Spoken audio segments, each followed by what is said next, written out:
Julián, Sí. nos metemos de lleno, Gadano, en lo que ha pasado. Primero, ¿la decisión es buena o es mala, la intervención administrativa? Mira, no, yo creo que es mala. Creo que es inocua desde el punto de vista de los efectos prácticos reales. Es decir, no se sabe muy bien qué significa un interventor administrativo, que dicen que no va a afectar la operación, con lo cual es una especie de veedor. Veedor ya tienen un controller, para eso está el ente regulador. El ENRE. El ENRE, claro. que digamos que esta administración, si tenemos un segundo, después me detengo a comentar eso, pero esta administración ha despreciado bastante. Entonces no se entiende muy bien. Ahora, seguramente va a tener efectos negativos porque, digamos, es una especie de sheriff que entra a una empresa que está ahí alrededor del management, que digamos, que va a meter ruido, va a meter tensión, va a afectar seguramente en un contexto en el que está muy exigido el management, va a afectar el rendimiento de la compañía. Entonces no se entiende muy bien. Al ser un intendente del Gran Buenos Aires, que además no deja el cargo, uno pensaría, y hay elecciones, uno pensaría que en todo caso lo que va a tratar es de orientar, digamos, de vigilar que no haya problemas, digamos, esto ya es una sensación mía, digamos, Sí. de que, en todo caso, de que no haya problemas, es decir, de ir parchando problemas que ocurran, digamos, en el sur del área metropolitana para evitar... Que se vean lo menos posible. Claro, exactamente, que es por otra parte una de las características de esta administración, tratar de que no se vea. Si ustedes me permiten, para que la audiencia lo tenga claro, rápidamente repasamos cómo funciona el mercado eléctrico en la Argentina. El mercado eléctrico tiene tres partes. Correcto. La primera, que es generación, que teóricamente funciona en competencia, eso es lo que dice la ley. En Argentina está bastante ensuciado eso, pero funciona en competencia. Sí. Después el transporte mayorista, es decir, las líneas de alta tensión, y la distribución minorista, que esos son Edenor y Edesur, que es monopólico, que está concedido por el Estado por 99 años y que está regulado, digamos, mediante un contrato de concesión que tiene obligaciones para ambas partes, no solo para los concesionarios, sino para el poder concedente también. Esto, digamos, de este mercado dividido en tres, se deriva las remuneraciones. ¿Y cómo se compone lo que uno paga en la factura? De tres partes. La remuneración al mayorista, ¿sí?, que es un cálculo en un mercado en competencia complejo, que hoy en parte está subsidiada. Al día de hoy, digamos, lo que paga la factura, digamos, lo que paga el mercado es el 47%, el resto lo cubren subsidios por parte digamos... Hoy estamos pagando el 47% de la producción. Hoy estamos pagando el 47% de lo que cobra el generador de energía eléctrica. Bien. Y estamos pagando el 47%, ¿por qué? Porque bajó el precio del gas, que es un muy importante componente del costo, y porque subieron algo las tarifas. Hace 4 meses estábamos pagando el 28%, Claro. el resto era subsidio. Que subsidio no es que no lo pagamos. No, lo pagamos de otra de manera claro. poco transparente, lo pagamos con inflación, lo pagamos de un montón de formas. Y finalmente a la clase media nos lo paga, en fin, no hace falta.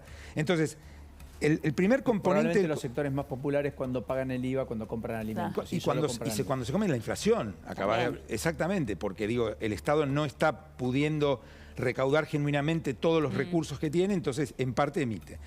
Pero volviendo, entonces el primer costo es lo que se le remunera al mayorista. El segundo es una tarifa fija que no incide mucho en el costo total, o sea que no es problemática al transporte mayorista.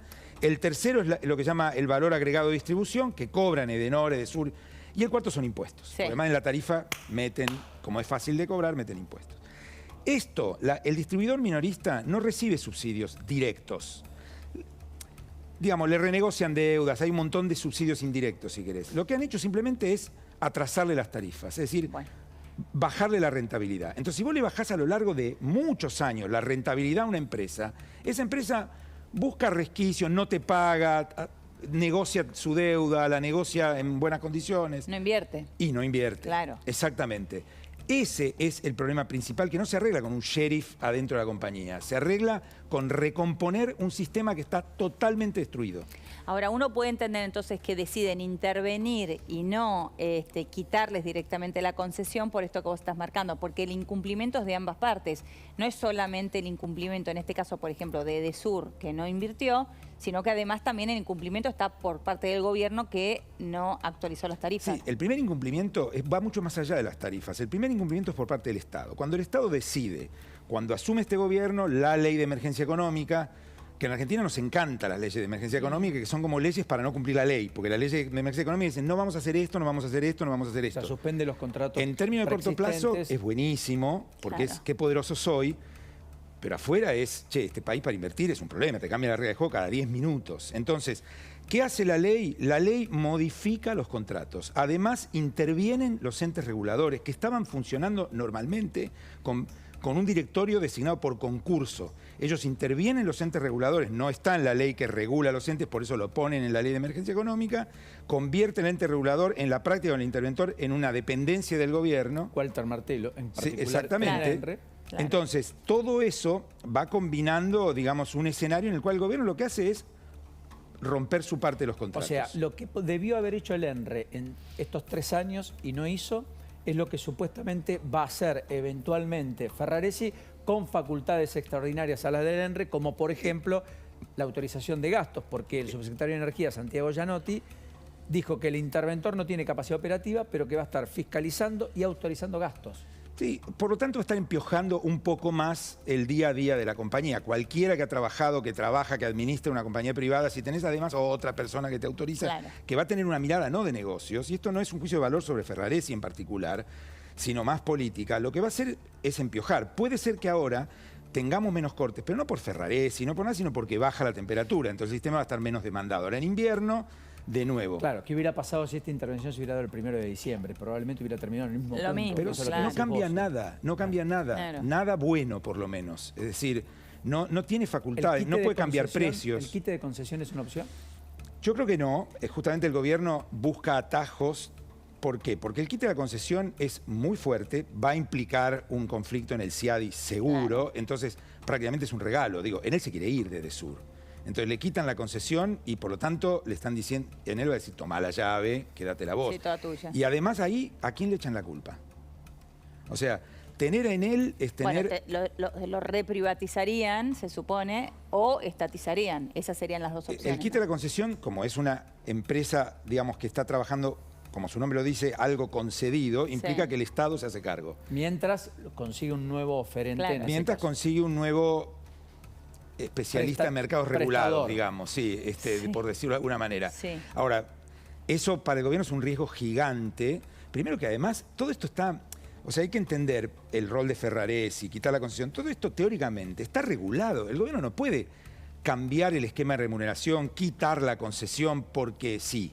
O sea, el quite de la concesión tiene que ser el producto de un informe técnico que va en detalle en función de lo que le dice el contrato de concesión que puede hacer. Bueno, No, eso se es me lo que ocurrió. instruyó Flavia Rollón a los propios para elevarla al Congreso en los próximos 90 días, etcétera. Todo lo cual, insisto, me parece mucho fuego artificial porque hubo 36 meses, Claro, es ganar o tiempo. 38, donde hubo un ENRE, donde hubo una mirada atenta. Edesur no es un problema hoy, lo viene siendo hace 2 años. Parecen que están como endiablados. Sí. Probablemente haya alguien que quiera comprar, yo algo deslicé el viernes pasado, alguien que quiera comprar que Sí. sea afín o cercano y que por eso también le dé un impulso adicional al conflicto. Pero en cualquiera de los casos, lo que está claro es que acá hubo alguien que hizo la vista gorda o no demandó o no reclamó lo que la empresa no hizo, pero tampoco estuvo dispuesto a mantener las garantías para que esa empresa lo haga. Sí, yo te diría eso. O sea, yo te diría que es un... Si uno ve los países, no te digo Suiza, Suecia, Finlandia, Dinamarca, los países limítrofes de la Argentina, Brasil, Chile, Uruguay, Bolivia, Paraguay, son países que tienen mercados eléctricos ordenados.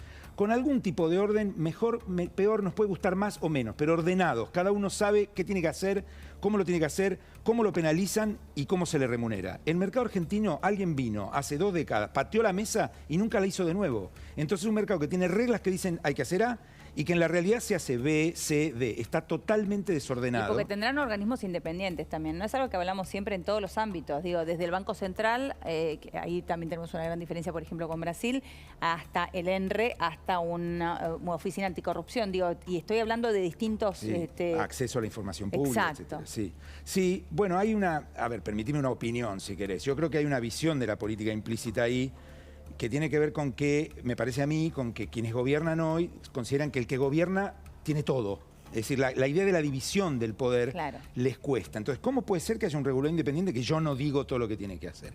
Y ahí hay un problema, porque lo que han hecho, si ustedes me permiten, es romper un sistema que funcionaba armónicamente y que tiene varias partes, no solo la tarifa, que la han destruido. Más allá de que hay responsabilidades de Edesur, Edesur heredó un sistema, digamos, un área de SEGVA, de la vieja empresa estatal más compleja, tuvo problemas de gestión, eso explica la diferencia entre Edesur y Edenor, pero el problema principal es que el sistema no está remunerando, ¿sí?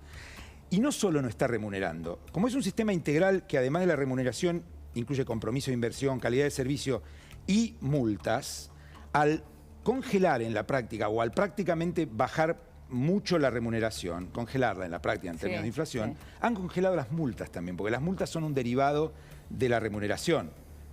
Las multas se calculan en función de la remuneración. Entonces, ¿qué pasa? Hoy tenés empresas en un sistema desquiciado a las que les es, el caso de Sur es un caso, les es más racional, más barato, más simple pagar las multas baratas hacer la inversión que para mejorar la calidad de servicio. Lo mismo que le pasa a los que contaminan en el Riachuelo, entre otros. Bueno, exacto. Este es el problema estructural del sistema eléctrico argentino. No malos, buenos. Hay malos y hay buenos, pero hay herramientas teóricamente para que los malos mejoren la calidad de servicio o paguen multas caras si esto funciona como debe funcionar.